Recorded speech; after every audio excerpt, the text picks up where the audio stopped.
ये सवाल ऐसे ही नहीं पूछा गया, और जिन्होंने ये सवाल उठाया शहाबुद्दीन रजवी हमारे साथ हैं, उनसे आपकी बातचीत में करवा दूंगा। लेकिन एक जरा ग्राफिक्स रख दीजिए स्क्रीन पर कि सपा से कब कितने मुस्लिम उम्मीदवार रखे गए हैं, वो जरा ग्राफिक्स डालिए स्क्रीन पर, और जरा अखिलेश कटियार को वो दिखाइए तस्वीर कि 2024 यानी इस बार के राज्यसभा चुनाव में एक भी मुस्लिम उम्मीदवार नहीं। 2022 में आपने ठीक कहा कि जावेद अली खान को पहुंचाया गया था। 2022 के विधानसभा चुनाव में 63 मुस्लिम उम्मीदवार थे।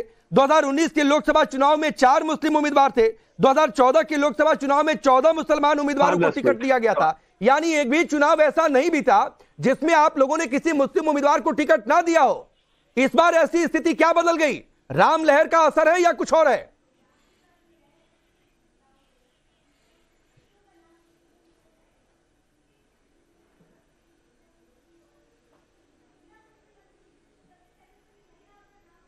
अखिलेश भाई आवाज आ रही है आपको?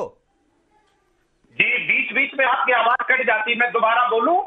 नहीं, दोबारा बोलिए। सवाल आपने नहीं सुना होगा तो रिपीट कर दे रहा हूं कि एक भी चुनाव इससे पहले मेरी जानकारी में नहीं बीता जिसमें आप लोगों ने मुस्लिम उम्मीदवार को नहीं उतारा हो। तो ये राम लहर का असर है या क्या है?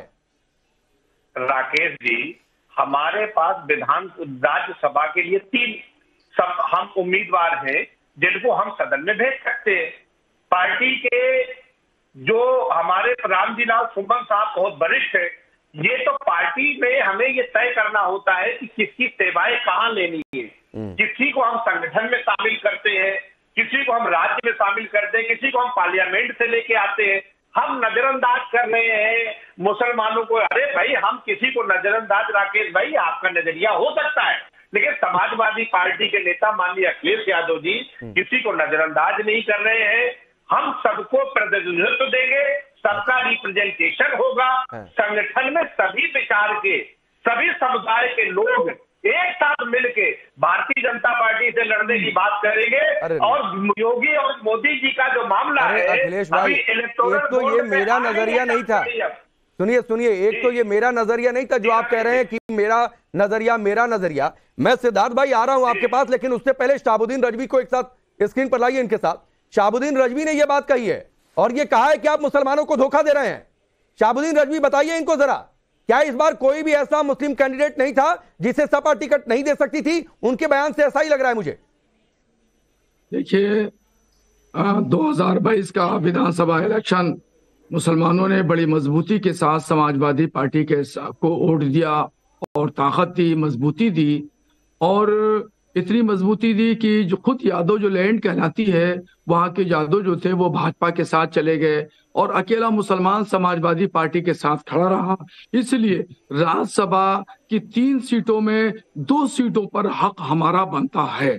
वो अखिलेश यादव समाजवादी पार्टी से वाबस्ता जो भी मुसलमानों XYZ किसी भी मुसलमान को टिकट दे देना चाहिए, मगर वो मुसलमानों को टिकट न दे करके सीधे तौर पर ये बता दिया है और ये जाहिर कर दिया है कि मुसलमान सिर्फ एक वोट बैंक है और इसको वोट बैंक की तरह हमें इस्तेमाल करना है। तो मगर अब बहुत ज्यादा दिनों तक उनकी ये सोच और फिक्र कामयाब नहीं हो सकती है, और वो दूसरी तरफ जो सॉफ्ट हिंदुत्व का जो कार्ड खेल रहे हैं वो कामयाब होने वाला नहीं है।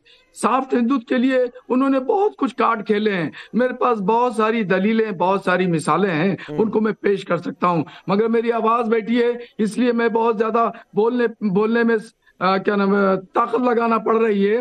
देखिए, शुरुआती दौर में आपको बताऊं, जब योगी आदित्यनाथ जी गोरखपुर से आए थे लखनऊ में और उनको घर की सफाई हो रही थी, तो ये पहुंचे और उंगली पकड़ के चल रहे थे और इन्होंने ये कहा कि अगर आपको इंतजाम में या रहने सहने में कोई दिक्कत हो, आप हमारे घर पे आके रहिए। उसके बाद में भी जब शपथ समारोह हुआ, वहां भी वो बैठे हुए थे और वहां भी खूब खुश मिजाजी के साथ बातचीत कर रहे थे। तो उसके अलावा दावतें खाई जा रही थी। नोएडा में एक RSS प्रमुख हैं, उनके यहाँ दावतें खाई गई, उसके भी फोटो सब सामने हैं। तो ये सॉफ्ट हिंदुत्व का जो नजरिया है वो मुसलमान समझ गया है कि अखिलेश यादव किस तरीके से पॉलिटिक्स कर रहे हैं। उनके पिताजी ऐसा नहीं थे, तो उनके पिताजी। एक लाइन में जरा मुझे बता दीजिए शहाबुद्दीन रजवी जी कि आप फिर मुसलमानों से ये कहेंगे कि वो सपा को वोट ना करें जो आपने पहले कहा था? हाँ बिल्कुल, आने दीजिए, वक्त आने दीजिए। आप बोलिए अखिलेश भाई, फिर मैं सिद्धार्थ जी आपके पास आ रहा हूँ। अखिलेश कटियार जी, कोई जवाब है मौलाना शहाबुद्दीन रजवी का आपके पास? मौलाना साहब का अपना नजरिया हो सकता है राकेश जी, ये उनकी व्यक्तिगत राय भी हो सकती है, और हम समाजवादी लोग हैं, हम हर तरीके के विचारों का स्वागत करते हैं, लेकिन हमारे नेता माननीय अखिलेश यादव जी का सबको साथ लेके, सबकी हिस्सेदारी सुनिश्चित करके, सबको समायोजित करके चलने में वो इस देश के अद्भुत नेता है, जिसमें सबके विचारों को समेट लेते हैं। ऐसा व्यक्तित्व माननीय अखिलेश यादव जी का है, और मौलाना साहब की अपनी राय हो सकती है, उससे मेरा कोई ऐतराज नहीं है। नहीं ऐतराज नहीं है, लेकिन आप जवाब नहीं दे पा रहे हैं। जो मौलाना साहब कह रहे हैं कि एक भी मुस्लिम उम्मीदवार को टिकट आपने क्यों नहीं दिया? क्या आपको उम्मीदवार उचित नहीं मिला, या फिर कोई समीकरण में आ रहा हूं बाकी मेहमान के पास चला जाऊं। सिद्धार्थ यादव, एक मुसीबत तो इनके पास पहले से, जो मौलाना शहाबुद्दीन रजवी कह रहे हैं, दूसरी मुसीबत आपने खड़ी कर दी 8वां उम्मीदवार उतार के।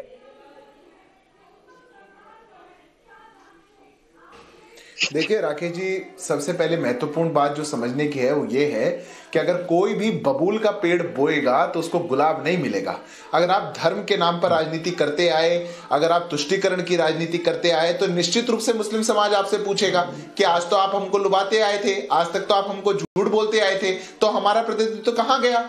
आप तो पीडीए की बात कर रहे थे, पीडीए में 3 है, राज्यसभा की सीटें भी 3 थी, दे देते एक को, एक अल्पसंख्यक को दे देते, पिछड़ों को दे देते, दलितों को दे देते, पर आप किसी को नहीं देंगे, क्योंकि आपकी ढकोसलेबाजी है। ये तो आपका वोट इकट्ठा करने का, एक नैरेटिव बनाने का, एक झूठ बोलने का तरीका है, जिसका वास्तविकता से कोई लेना देना नहीं है। और इसीलिए आज आईना दिखा करके मुस्लिम समाज भी इन्हीं के सामने खड़ा हुआ है। अगर आपने तुष्टीकरण की राजनीति नहीं करी होती तो आज आपको मुस्लिम समाज ऐसी बात नहीं कहता, क्योंकि वो भी समझ रहा है, पर आपने प्रगति की राह ना चुन करके तुष्टीकरण को चुना, और हम देखिए सुखी खड़े हैं। हम तो कह रहे हैं प्रगति के साथ खड़े हैं। देश का कोई समाज, कोई वर्ग, कोई भी हो, उसको हम साथ लेकर के चलेंगे, कभी किसी के लिए तुष्टीकरण की बात नहीं करेंगे। अब आपने राकेश जी मुझसे प्रश्न पूछा कि हमने 8वां उम्मीदवार किस लिए उतारा।